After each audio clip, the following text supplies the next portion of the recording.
Hi friends, it's Joan at 10 Pentacles Tarot, and today I have a reading for my Sagittarius viewers.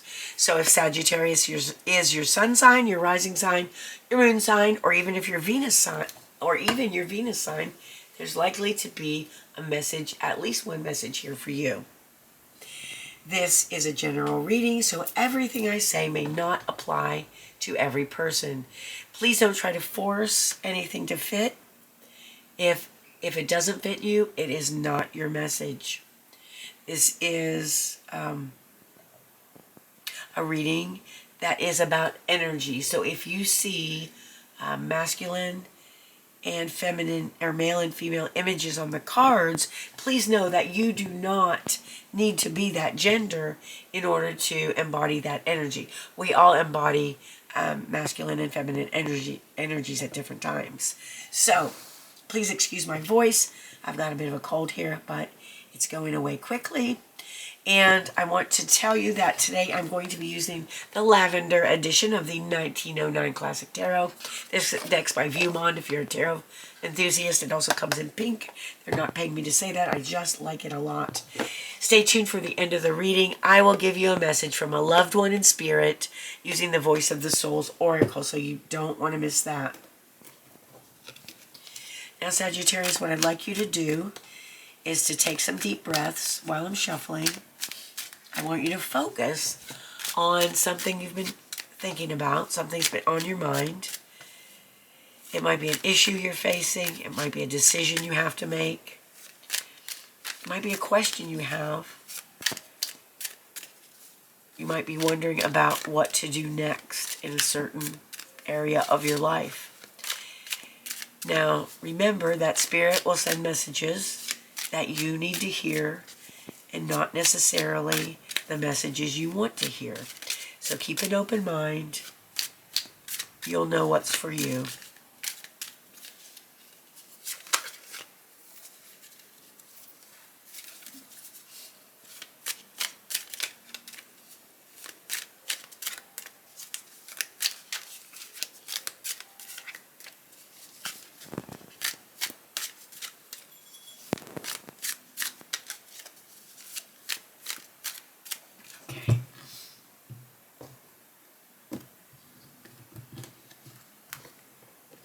Okay, the first thing, wow, that one needs to talk.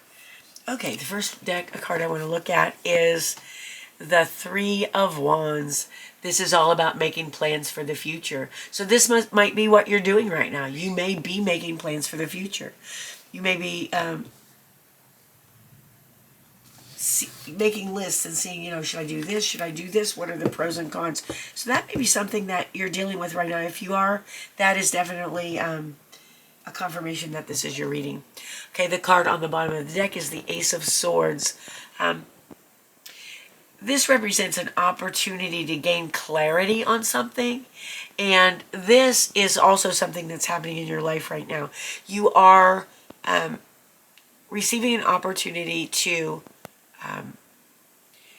have and receive communication that is going to give you mental clarity about a situation in your life. And that is what is underlying this. This is what you need. This is what you've been wanting. It's coming. The clarity is coming. All right, let's see what we have here.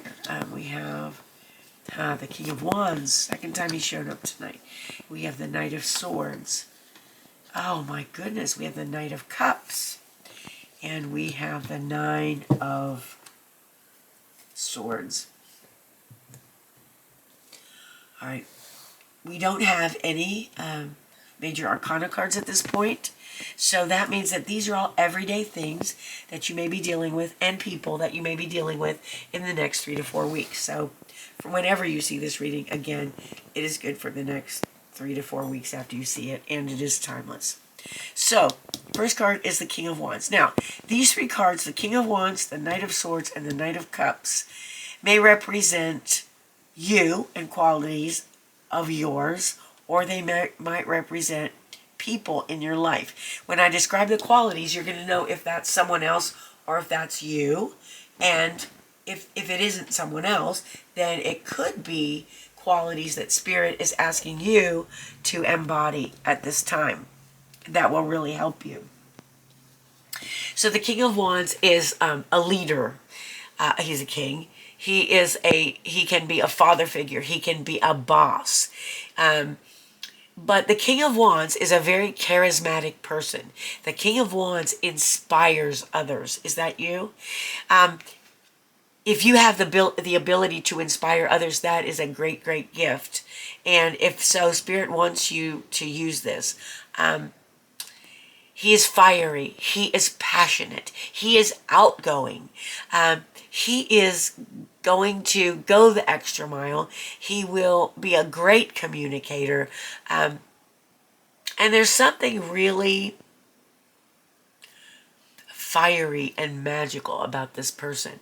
If this is you, if this is someone you are dealing with, you'll know this already. If this is you, embrace these qualities because these are going to be very, very helpful. So just be your most outgoing, charismatic self. I don't mean be phony baloney, but if this is you, you're that way anyway. You don't need to be phony with it. Just bring it. Bring the inspiration. Bring the spirituality.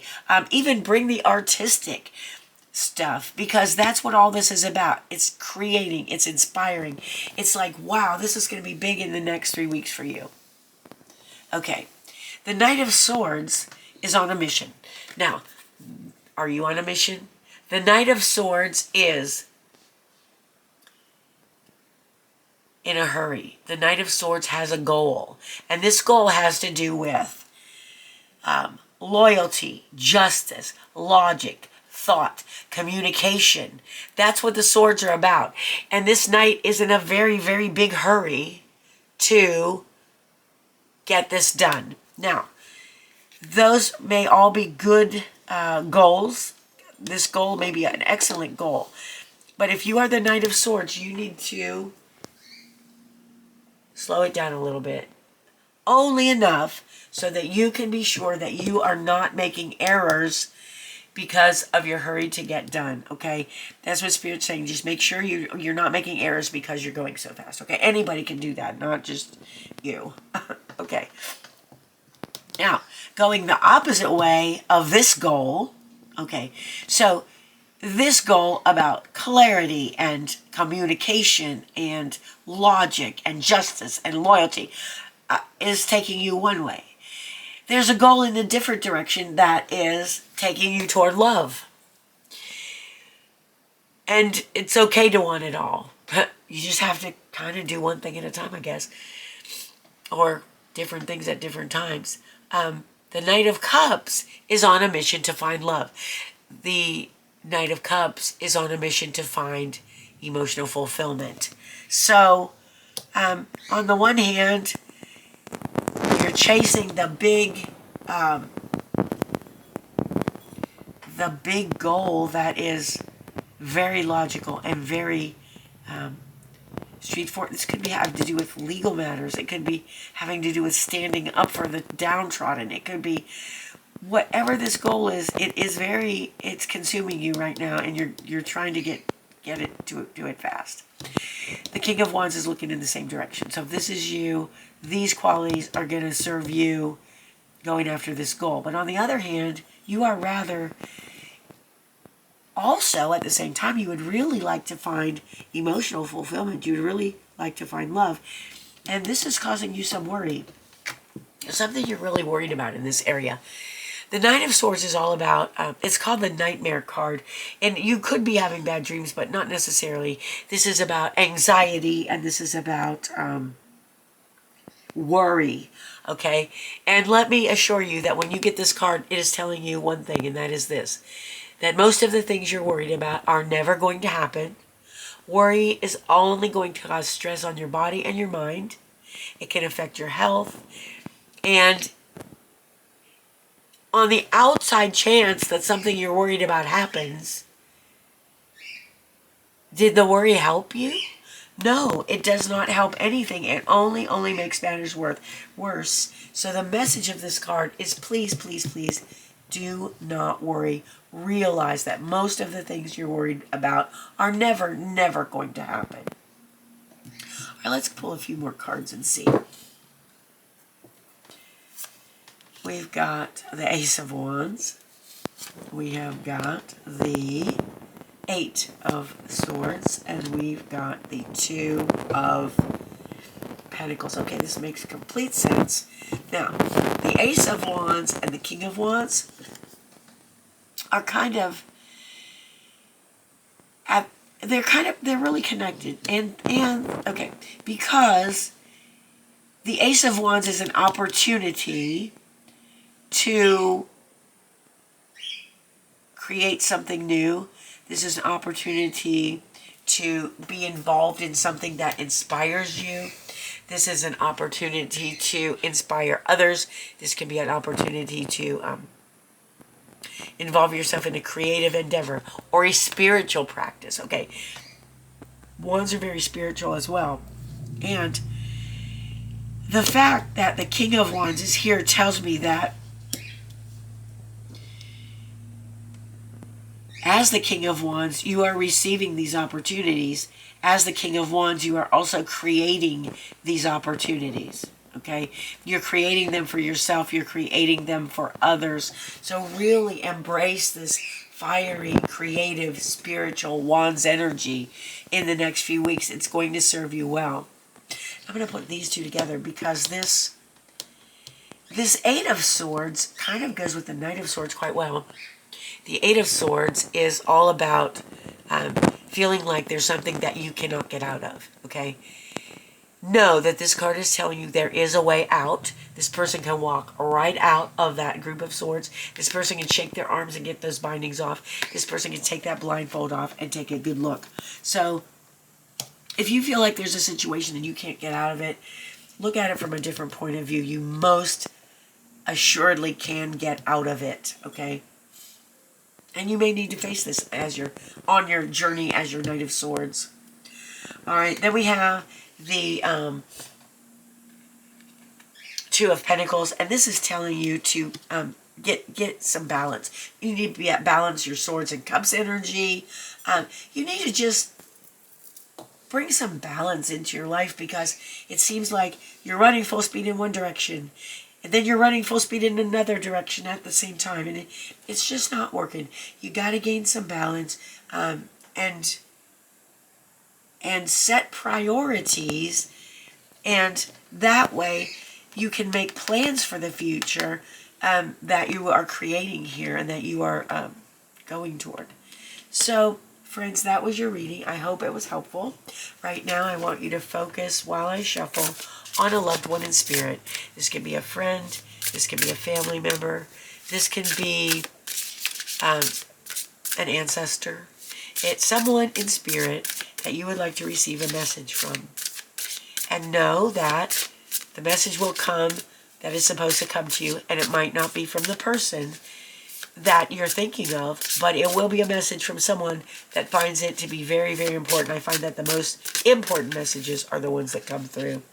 And the card is number 1, abundance. So if you start seeing the number 1 in the next few weeks, abundance, abundance, abundance, that is your sign that this is your reading.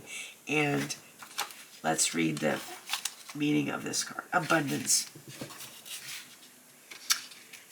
It says, I had long searched for abundance. This is your loved one in spirit. But I now realize I was looking in the wrong places. I had not really understood this notion. I thought abundance was only material, but it's so much more than that. Perhaps I'd shut myself away in an armor of energy and didn't pay attention to my needs. Material wealth contributes to happiness, but does not create it. Only you can bring happiness to yourself. Material wealth brings stability so you can pay attention to yourself. Don't be afraid of not having enough. When you're connected to yourself, abundance is already there. Material abundance is a reflection of everything you bring into yourself. I am here to help you be in an energy of abundance. Pay attention to signs regarding material and financial issues. I will guide you toward that fulfillment so you may have everything you need and discover new things in yourself. There are many wonders still to discover. Again, and you know what brings me up? This Two of Pentacles is actually about balance in material things, financial things, and health especially as well. All right, friends, that was your reading. I hope it was helpful. I want to thank you for being with me today. I appreciate you so much more than you'll ever know. I hope you have a wonderful morning, afternoon, or evening, whatever it is where you are, and I hope to see you again soon. Thanks for watching. Bye-bye.